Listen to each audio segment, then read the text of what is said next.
La Fissionne est un petit peuple de Gaulois face à une armée romaine puissante d'indifférence le plus souvent, d'opposition généralement silencieuse et de haine parfois. Alors, lorsque cette Fissionne gesticule et se déchire sur la grâce d'un animal ou sur des points de règlement ridicules au regard des difficultés qui menacent sa survie, comme on a pu le voir lundi soir en clôture de la feria de Nîmes, eh bien le culte du taureau brave recule et l'armée romaine étend un peu plus son empire. La corrida est en danger, attaquée de toutes parts.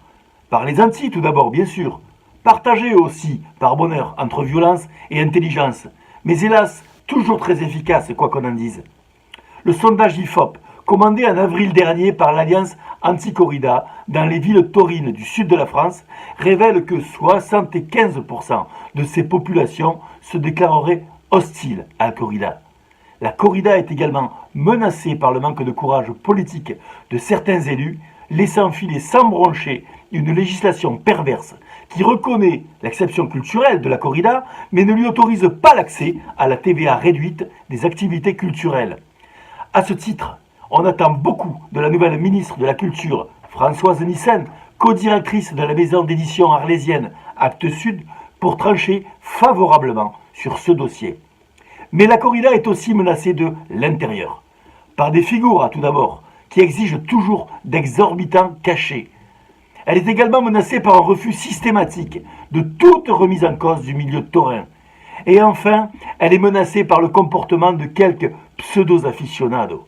Car, dans l'extrême fragilité du contexte actuel, être aficionado de nos jours, c'est d'abord et avant tout payer ses places de corrida, quelle que soit sa position dans l'arène, pour soutenir la production des spectacles taurins et se déplacer dans la mesure de ses moyens en France, en Espagne ou en Amérique du Sud.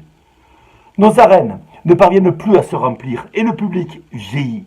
Vendredi soir, première course de la feria, elles affichaient une jauge probablement inférieure à celle des courses du mercredi d'il y a encore quelques années.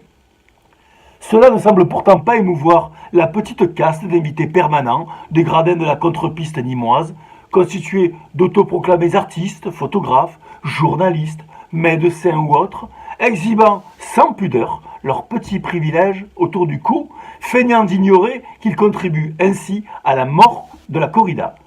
Pourtant, ADN de la feria de Nîmes. Je n'ose imaginer ce que serait une feria sans l'alibi du taureau. Une vulgaire fête votive, noyée dans une gigantesque beuverie collective. Qu'on se le dise, le cœur de la feria ne bat pas dans les bodegas, mais dans les arènes. Il alimente les artères de l'écusson et son commerce, poumon économique vital de la ville. Il faut qu'on se le dise également, il y a urgence.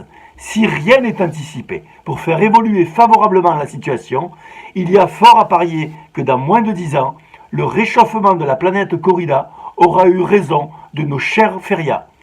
À propos de réchauffement climatique, lorsque la neige naturelle est insuffisante, refusez-vous de skier ou acceptez-vous la neige artificielle des canons? En d'autres termes, la question n'est plus êtes-vous pour ou contre la corrida, mais êtes-vous pour ou contre l'évolution inéluctable de la corrida? Je vous laisse réfléchir là-dessus. À la semaine prochaine. Bye bye.